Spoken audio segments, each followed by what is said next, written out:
Okay, all right, okay. It's the moment that y'all all been asking for. This is the Slay Your Day podcast, and it is our very last episode for this season, and we have brought in Mr. Anthony Rogerson himself. Where's my applause? Applause. He needs all of the I need a better introduction than that. He needs all of the... I need a better introduction than that. You must not have saw, like, Kings of Comedy when Steve Harvey brought them, because you didn't bring me out right. You did not. Okay, so this is the Slay Your Day podcast. I am your host, April Rogerson, the Contract Slayer, where we bring in unique and interesting people who bring unique and interesting perspectives. And we have one of the most unique people that I have ever had the pleasure of knowing for a very, very, very, very, very long time. Hello, Anthony. How are you? I'm doing fine. North Star Mortgage Advisors. Continue. Shout out. My whole title, please. You can give your title. What is your Executive title? Vice President of Sales, North He Star. is. Executive Vice President of Sales, North Star Mortgage He Advisors. is. Executive Vice President of Sales, North Star Mortgage Advisors. AKA, I'm just April's husband. Like, you know, Yeah, so. about that. About that. So, y'all, listen. I've been begging her to come on this podcast. I'm probably like guest number 99, and she had a spot to fill, and I got pulled in at the last moment. And I want to put you on the spot and find out why I ain't been up here yet. Why you ain't have me? I subscribe, I like, I share. Have you? Yes.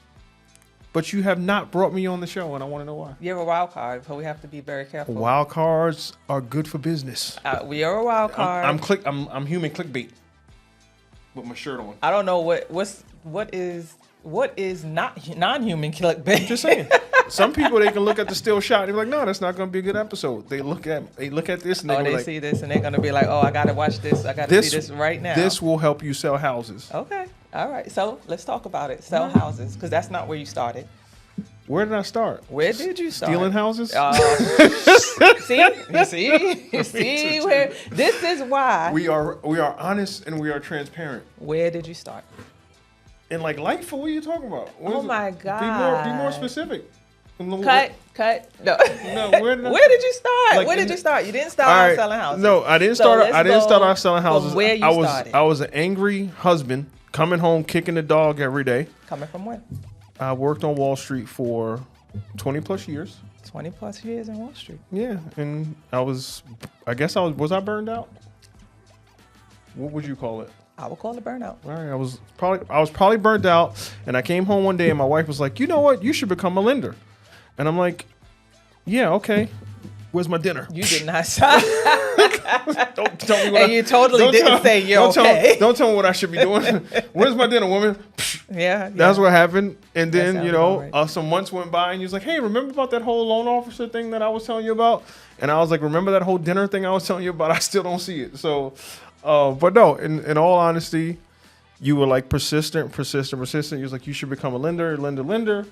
I did some research and I was like, the average lender, this is what really like brought it home, right? I was like, the average lender makes like $50,000 a year.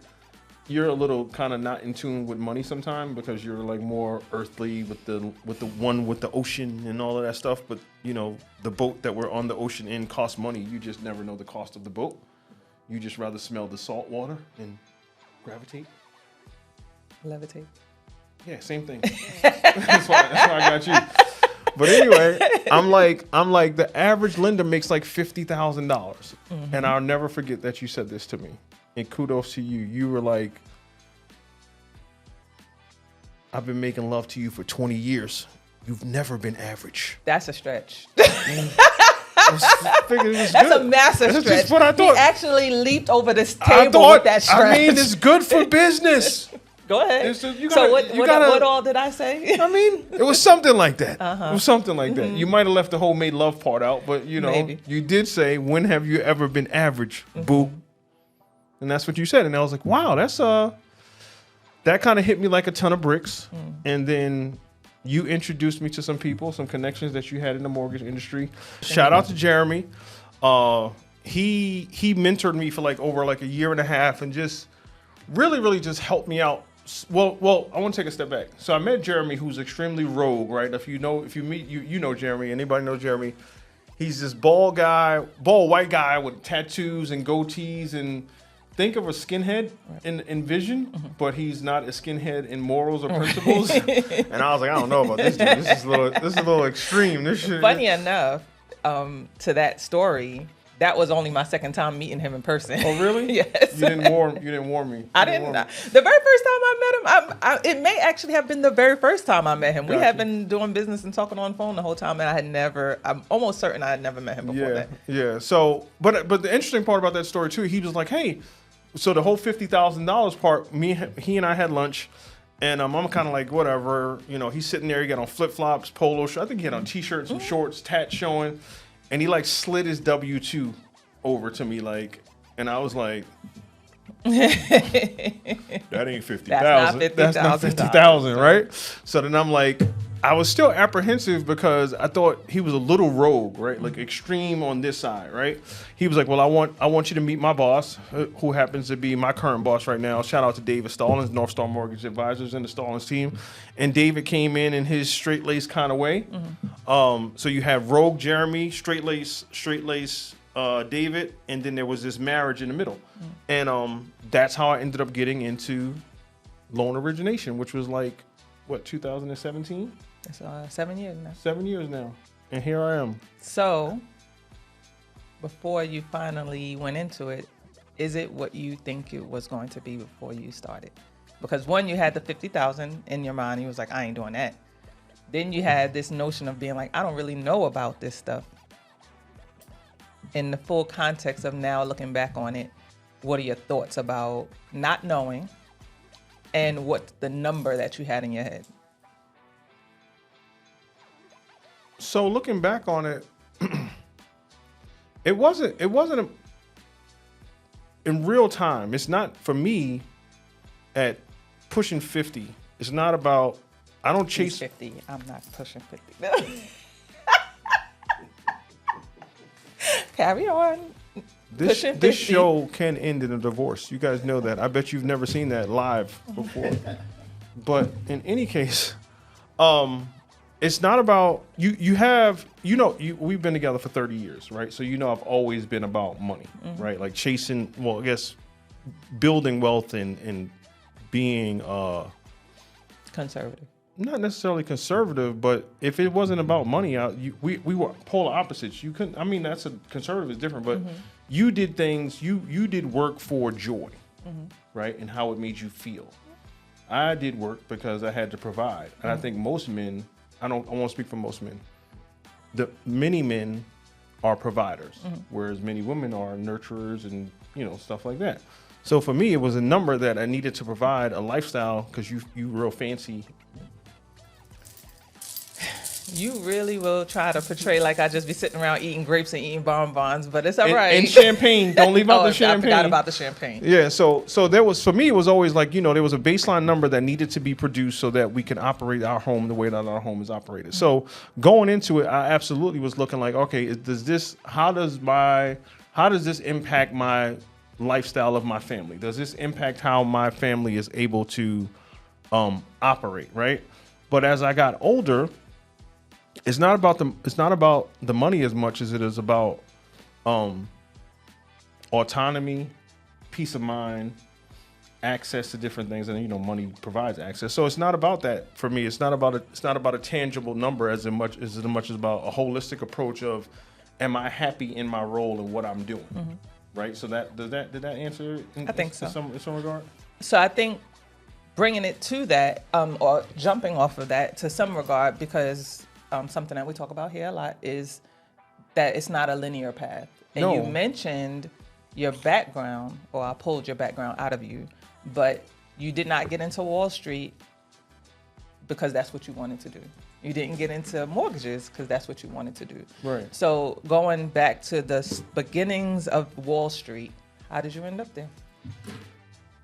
How did I end up on Wall Street? Like, it wasn't what I wanted to do. I was a kid in the Of course project. you I was a didn't kid want in the to, right? projects. Like, what the? Like, by all accounts, if we would have ended up as bus, if you would have drove a New York City transit bus, and I would have drove a New York, and this is with all due respect to transit bus drivers, like we would have been coming from what we come from. Having a job would have been a good city job. Not even let's take away a city job was a great job. Right. If we would have just had a job, we would have been considered success. Yeah. Right. So it's not about like how to. So I got into Wall Street. Long story. I feel weird telling you this because you know. I know the story, but they don't know the story, and it is important because yes, just getting a job would have been great, right? Because there was not necessary, and I won't say that I won't say that our families didn't have expectation of us to be successful or get jobs or do whatever, but just coming from what we come from, being able to survive and have a job would have been considered success. Would have been a win. However, one of the things that I said that we talk about here is how you wind up having these paths that you, if you take advantage of them and follow them, will get you there. However, in addition to that, you did not choose the path. So how did you end up there? But maybe the path was already chosen for me, unbeknownst, right? So I'll say how I. So to speak to how I got there, right? So as you know, right? So I don't know nothing about this story. I was a part of a program that was called the Student Sponsorship Program, and what the Student Sponsorship Program did was it essentially it paired. Was I at-risk youth? I was at. You were at risk. That sounds so. You were at risk youth. That sounds so. At risk. That sounds so impoverished. Well, you were that too. I was that too. So yeah, I was a part of a program called the Student Sponsorship Program, which essentially pairs at-risk youth. It hurt. It pairs at-risk youth with some folks that aren't at risk. So no, it pairs at-risk youth with people who have I would say different agendas, right? And what I mean by that some agendas are people want to. So someone paid for me to go to private school. So in my instance, the person that paid for me to go to private school, he was a great person. He also connected me. He worked on Wall Street, and through our connection, I was afforded the opportunity to do an internship. Okay. Now the student sponsorship program, everyone has their agenda. Maybe people pay just because they want a tax write-off. Maybe people pay because they care about the kids that they're paying. You know, people have they do it for different reasons, right? And I'm not here to pass judgment on either reason.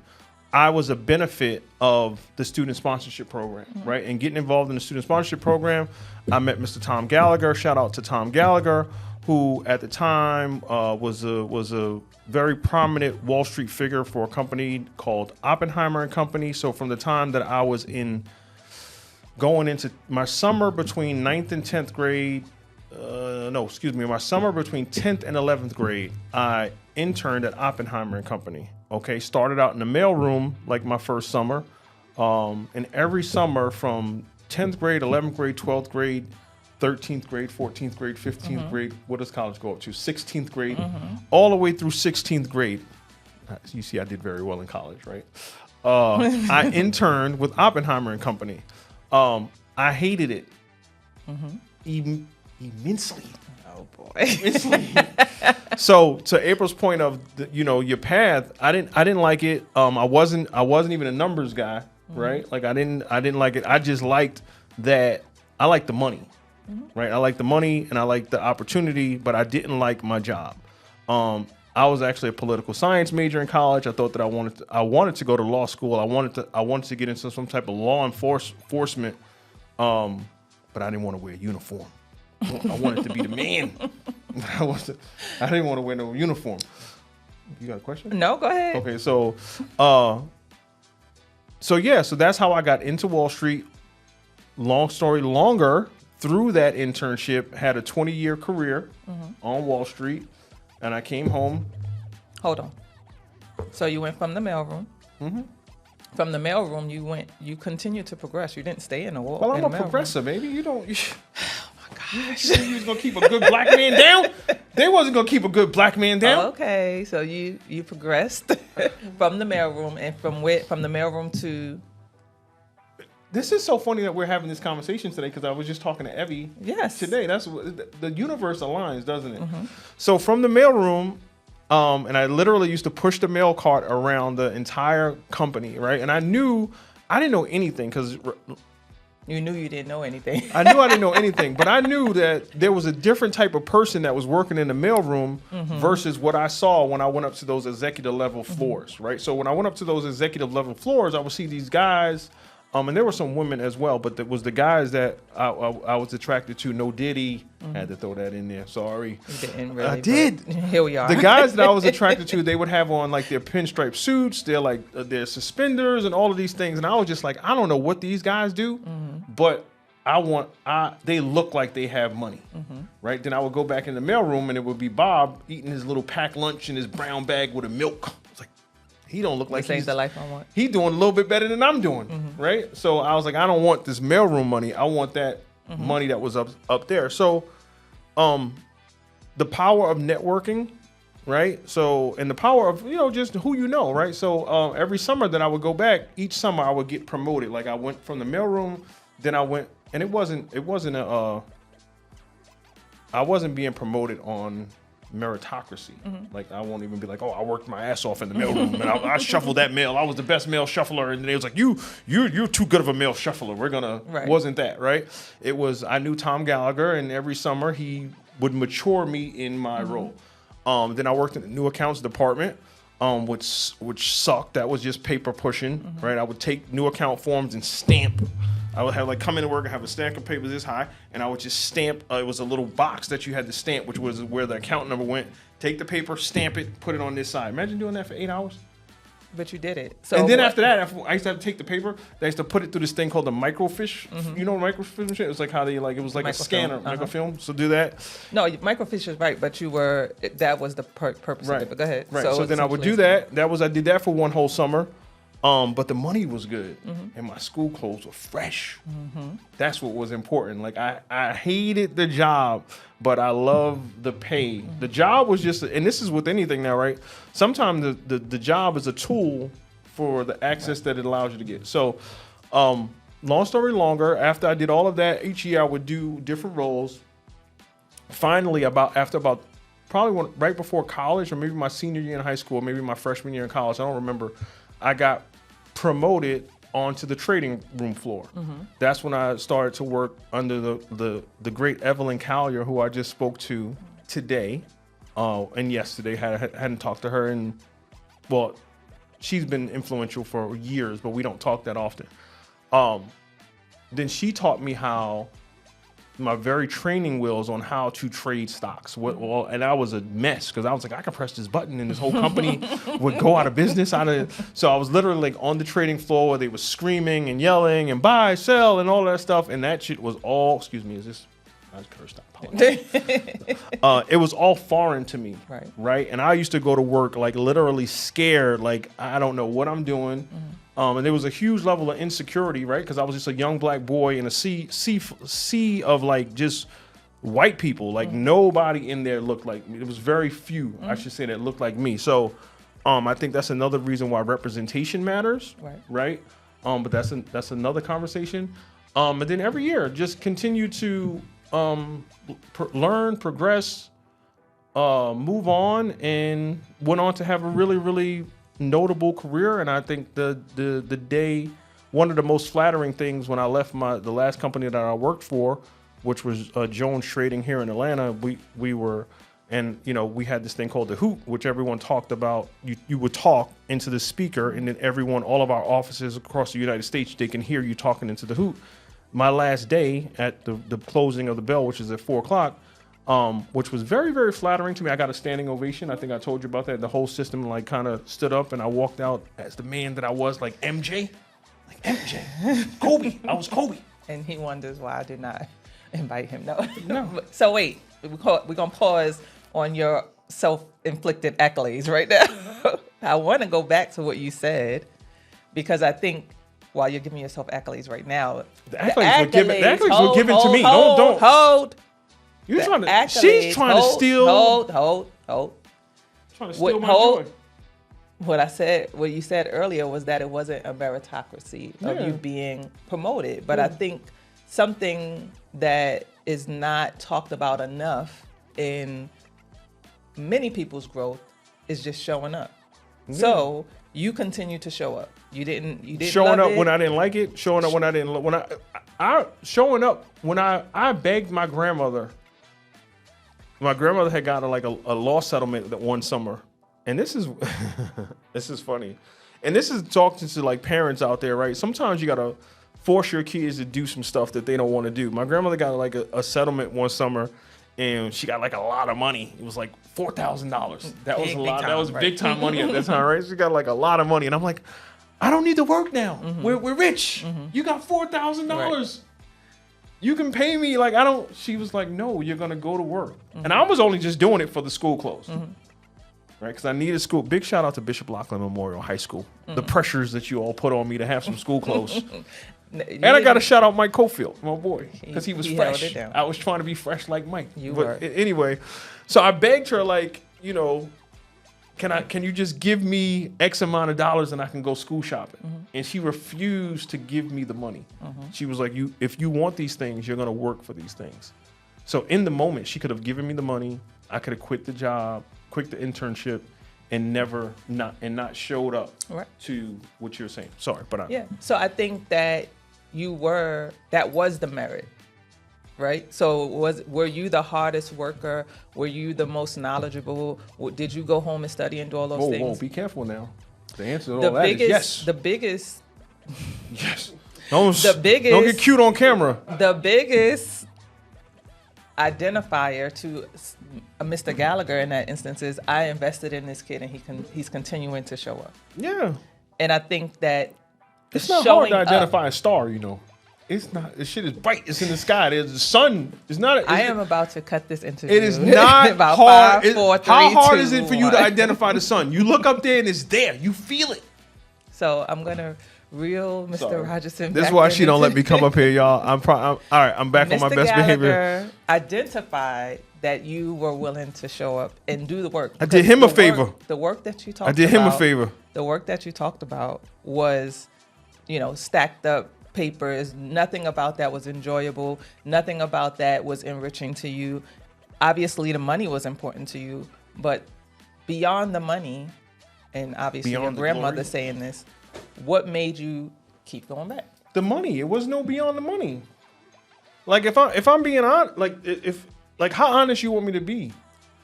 I mean, it was the girls. It's the money and the women and the cocaine. I mean, you asking. I mean, how deep you want me to go? First of all, he's acting like I don't know him and I didn't know sorry. him. I'm just trying to be salacious. I'm just trying to He's like really jumping off the ledge here. It's like, I'm trying to leverage this into an OnlyFans. Is that what we're doing? That's where I'm going with this. All right. So it was the drugs, the women, and the money. In case you guys don't know, next up is my OnlyFans, and this is going to catapult me into that bracket. Apparently. So fast forward, the things that you learned, because I'm bringing this full circle for you. I know you set me up for something. You kept showing up. Is dinner cooked tonight? No. You up here doing you kept showing up, and then fast forward to your loan, your segue into becoming a loan officer. Okay. You needed to keep showing up for that because there was no bunch of money being made when you first started. I was losing money. Losing money. First off, you had to take the test. What you trying to say? First off, you had to take the test. I don't look smart. First off, you had to take the test. Okay. That period in time, you could have given up, right? I could have given up. So talk a little bit more about that window, because it was a very stressed time during that time in terms of overall in the household, feeling like, you went from, you got these Series 7s, you have all these things that in the bag. Yeah. That had no bearing on you becoming a loan officer. Yeah. So now you have to study for a new career, a new pathway, a new everything. Yeah, I think that, that's a great question. And I should be like you. That's what I do. I ask great questions. No. We don't need you. We don't need you here next week. I got the setup. We got the iPhone. You can get on. We don't need you to make this thing happen. Let me understand. It'll be your slay your day. The slay your day have been slayed. Okay. Carry on. It's a great question. It's a great question because so how I would answer that question is, at that time, I had to find a different motivation. Right. Come closer to you. I had to find a different motivation when I didn't have anything. It was easy to be motivated because I had nothing, right? And I wanted something, right? So that was poverty is a hell of a motivator, right? So that was my motivation from birth until a little bit of success. To your point of now I have success, so I have some version. We have at this point some version of wealth, right?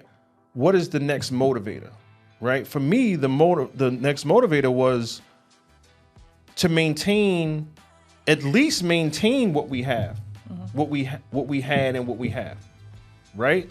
And the thing about poverty also is when you're in it and you only been in it, you don't really even know that it's that bad because you've been in it, and that's all it's like when you visit and you're like, I can't believe I used to live here. Right. When you're in it and it's all that you know, it's just like, shit, this is it. Now you get out of it and you like, shit, that shit is terrible. Right. So it was no going back to that. I'm not trying to go back. Right. I'm not going back to that. That's not going to happen.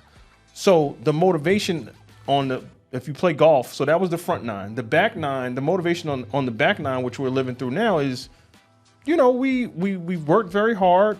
We're not trying to have any type of retracement and give anything back, right? So I think for anyone that's thinking about shifting or down, just the back nine, you have to find your motivation, right? Whatever that looks like. We had our son was probably 10 at the time. He didn't know nothing about quote unquote the struggle, right? He want Chick-fil-A three times a day. If you let he'll get it for breakfast, lunch, and dinner. Like, so that's $60 a day. Right. So my motivation was for him never to ask for Chick-fil-A and we be like, we can't afford that. Right. That's on a small scale. And then the other parts of that too is when you've been successful and you've had some success with wealth and asset growth. I don't care if you made it to having $100. When you used to your account saying $100, you don't want it to say 50 cents, right? Everybody has their comfort zone of if let's just say our assets were $100 and that's our comfort zone. I'm cool with it going down to about $97, $96. But shit start getting around $83, I'm uncomfortable. Right. So that is my motivation, to make sure that this balance does not go below $83. Would you say that during that time, because I believe, but you can tell me, would you say during the time that you were in transition from leaving one industry and walking into another industry that you were uncomfortable? Yes, absolutely. That 83 went to like 67. And I told you, hop, get out there. Go sell some houses. How did you overcome that? Because you had to overcome it. You had to. You don't remember that part? I'm almost certain that it didn't happen like that. Sorry. Well, that's how I wasn't. That's how I was. 100% certain. That's how I was in my mind. How did you overcome the discomfort? Because it was uncomfortable and it was a huge learning curve for you. And because I know you, there's some parts of not knowing things that also play a big part in it. Honestly, I left it up to the Lord. I left it up to the Lord. No. You had and I will say this, and I want to give you your shout outs through our transition. I think your business was doing really, really well. And you picked up a lot of the slack in terms of taking a lot of responsibilities off me that would have been a much heavier weight than I was would have liked to have. But is Bear? Bear, that's fine. Yeah. Carry would have been like a nice be safe. Let's be safe. Be safe. Like I'll never hate a heavier weight than I would have liked to have carried. So that was one part of it. The second part of it was kind of like, And I like being in control of things. I had to let go a little bit, right? And kind of be like, it's going to be what it's going to be, right? And then also, I'm comfortable as long as I have a goal that I can see, right? And I made sure that I kept a goal, a vision of this is where we are today. I see something at the end of the tunnel, or not even at the end of the tunnel. I see something at the next stoplight, and I just got to make sure that I'm working towards that. And then also, I say this to people: even when you're not winning, you got to keep yourself in position to win, right? And that, for me, that's always been about relationships. So that's our next segue. So when I first presented this to you, my intention was not for you to be a loan officer, right? You trying to act like you was the mastermind of this? You ain't. This is. No, seriously. Listen, America. No, seriously. Seriously, because this is important. Oh, you want to talk about how the black woman upheld the black man? I don't know. I just make this. It's good for clicks. This is important. This is important. For a click. It is. We'll soundbite you. Right. Okay. The partnership aspect of the growth and the things that people will be able to do or able to envision within themselves based on their partnership. Okay. So when you and I first had this conversation about becoming a loan officer, at the time I said to you, I don't really see you being a loan officer in the long term. I see you being able to do much more in the position of an executive and your ability to build relationships. And what position was that? Executive. Speak into the mic. Executive. There you go. Okay. And build relationships, and your ability in your previous role at in finance to be able to have high level conversations with the other executives from different aspects in loan officing, in lending that you had not been aware of. Right. So in terms of the building of relationships and your openness and being ready, because that's what we're talking about, that you were building a business for lending, but that wasn't, you needed to do that to get to where you are. Correct. However, now that you're there, the conversation about how did you get there, because that wasn't necessarily where you began when you first started. Or wasn't even in it. I honestly would say you had the vision. I didn't really have the vision, right? Like, I'm sorry, did I cut you off before the question? No, you're fine. What was the question? That's essentially, the question is not for me to take credit for having a vision. It is about you being able to implement a vision in a partnership. But all the layers that come with that. I don't know. I don't overcomplicate it. The mortgage needed to be paid, man. Mm-hmm. Right? Like, I'm going to do what I needed to do to pay the mortgage. Mm-hmm. Right? And that's I'm not that deep in terms of, and I'm not that well planned to say that, I had all of this planned out. Mm-hmm. I know the first rolls around every month. Chase don't want to hear no sob story. Mm-hmm. Chase wants their money. So between the 2nd and the 30th or 31st, depending on what month we're in, or 28th, Black History Month. Power to the people. Mm-hmm. I'm going to do what is ever necessary to make sure that we are provided for. Mm-hmm. That's the fabric of who I am. So that's my baseline. Mm-hmm. Okay. So I would love to say I had this grand plan. The truth of it is, I believe that you had this grand plan, right? And us being together for 30 years, you just was the puppet master and had me. But you have that sound so like. Go ahead. I was the puppet master. Go ahead. Yeah, it's distorted. I'm just one dinner cook. Is there dinner cooked at home right now? All this interviewing. You go out to dinner regularly now, so you're welcome. Okay, whatever. So it wasn't this grand plan. It wasn't this grand scheme. It wasn't this grand scheme of mine. Mm-hmm. I'm very sequential in that step 1, step 2, step 3, but I didn't have. We typically don't have the luxury of following a yellow brick road, right?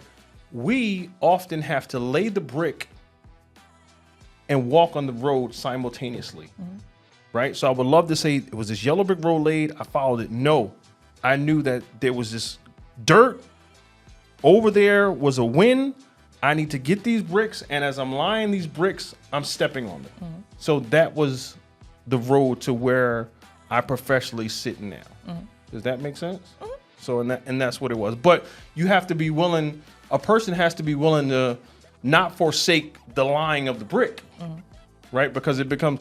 Someone said to me, and this is when I got into loan origination. Someone said, I think it might have been David. He was like, "How do you eat an elephant?" Right? And I don't eat elephants. Black, I eat chicken.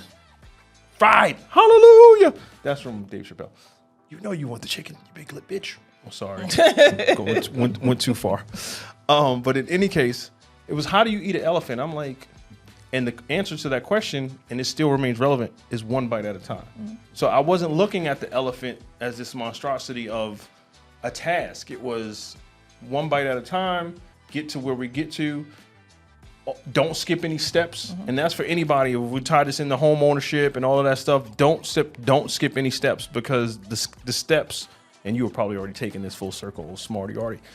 Don't skip any steps, because the steps are necessary to get you where to get you to your, not even final, but your next destination, because this is still all a work in progress. Right. And I think in speaking to that, and yes, it was full circle, because I want you to elaborate a little bit more on what it is that you actually do now. But I run shit. But I'm the boss. Hallelujah. Sorry. You needed to learn the loan and lending process in order to do what you do now. Yeah. So this is in some regard similar to, you took the papers from this end, stamped it, moved it on.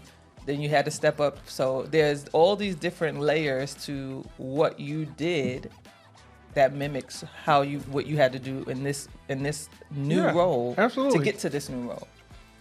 So now with that being said, the role that you're in right now wasn't a role, right? Yeah, it wasn't. I'm a hustler, baby. No, it wasn't a role. So you want me to talk about what I do now? Yes. So, as the executive vice president of sales for North Star Mortgage Advisors, I run shit. No, that is not what you do.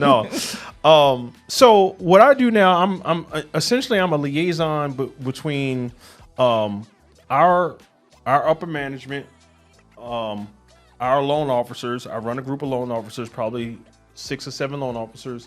But my primary task is to make sure that, one, procure business, develop relationships with builders or resale agents, and I make sure that I'm also tasked with managing those relationships. So a lot of times you may have a loan officer that is not performing to the standards that you want them to perform. Instead of you kind of firing that loan officer and going on to the next loan officer, I come in and I Olivia Pope. Olivia Pope it. I come in, I make it nice, and I say, "Come on, April, you want to hang out with us a little bit long." So I massage the relationship, and I make sure that your concerns are addressed, and I essentially make sure that we are pairing you with the correct loan officer on our team. So that's on the resale side of it. On the builder side of it, I go to the different builders, and I have relationships with their management. I have relationships with their on-site agents. And, I make sure our day-to-day business is being pushed forward, procured, and secured. That's essentially what I do.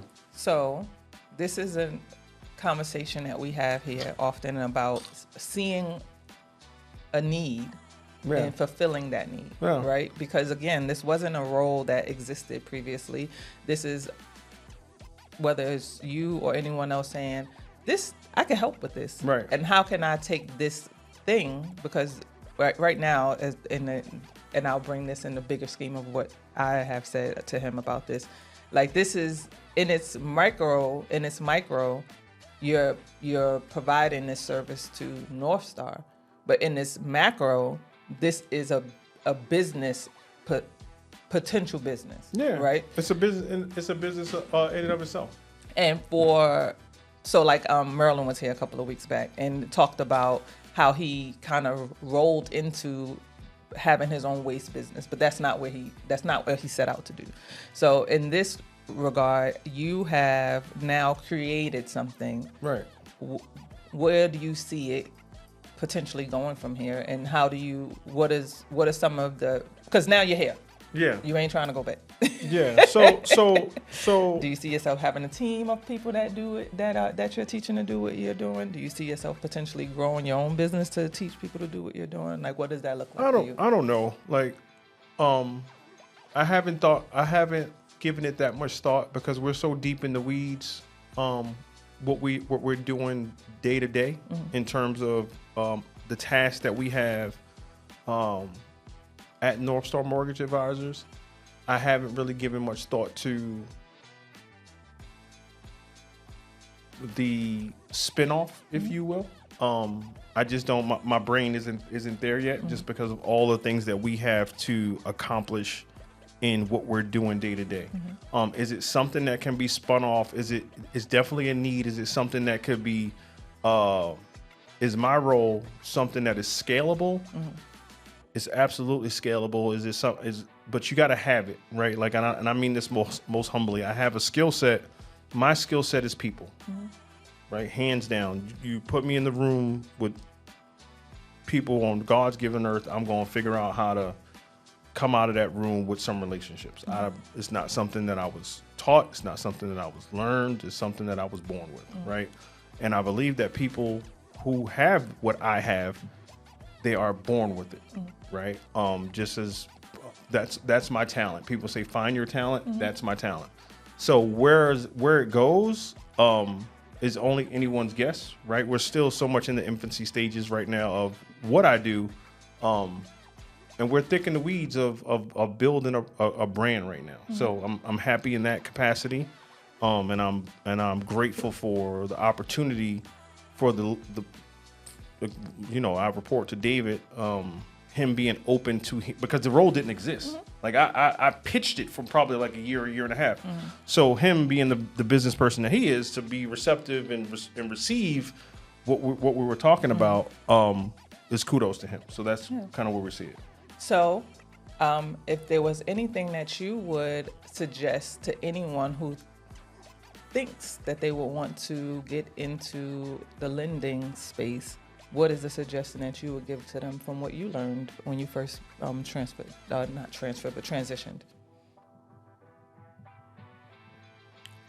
I think that there's this because of what people follow on social media, there's this huge, and not even only the lending space, let's just call it the real estate space, right? There's this shiny, people follow shiny shit. Right, that's just the reality of it. So you're looking at these realtors, you're looking at these lenders, you're looking at them on Instagram and TikTok, and you're just enamored with the shiny, right? You're enamored with the $1 million listing, but people don't realize that you have this $1 million listing, but you also had 50 $100,000 listings, right? Or me from a loan origination side, if they look at what I do now, and and this is just truth. I'm very blessed and fortunate. I fly on private planes. I'm in helicopters. I'm at golf outings. I'm doing some really, really. If you watch me on Instagram, I'm doing some really, really, really cool things. But there's a work and there's a level of commitment that goes on behind the scenes that people very rarely show you on Instagram. So to that person that is thinking about getting into lending or getting into real estate, have a mentor, shadow someone that really is going to be transparent with you and let you see the work that goes on behind the scenes. So that's a really, really big thing. Don't think, so we talk about, there's no other profession that makes the type of money that a realtor may make and a loan officer may make, that people say, I'm going to do real estate. You don't do real estate. Real estate no one says I do real estate. Will do you, right? No one says I do lawyering. Right. I do doctoring. Right. I do dentistry. So it's just this thing about real estate that people believe that there's just this low barrier of entry. So I'm just going to go do it. There's so much more to it. So to those people that are out there that are considering this type of work, do your work. Talk to people that are going to be transparent with you, and understand that you're not going to jump into a bag of money out of the gate. You got. what is this? I'm 48. I'm 36. 40. What's that? I can't count. Minus 30, 18. I'm 32 years into. I fly private planes now. Right. I wasn't doing that 32 years ago. Right. Clearly. But right. It took me 32 years. Right. And mailroom and stamping papers and. Yep. That's what I was gonna say. You have to keep showing up. Right. That's what I would say to the younger people or to even people in transition. Show up, be present, do the work, right? Don't believe that you're above the work because none of us are until your name's on the door. Right. Look at Amazon. And on that note, we thank Anthony Rogerson from North Star Mortgage I'm just getting started. Executive Vice President of Sales. Thank you. Why are you doing all this? This is not urban. I go CNN. I can't be on CNN doing all this. So yeah, thank you, Anthony, for being on the show. We appreciate you. See you next time, guys. Bye. Thank you for having me. You don't get to thank you for having me. Lastly, if you want to get in contact with Anthony Rogerson and North Star Mortgage Advisors, put it in the bottom. Let them read the bottom. They know me out here. Yeah. Do you want to share your social media?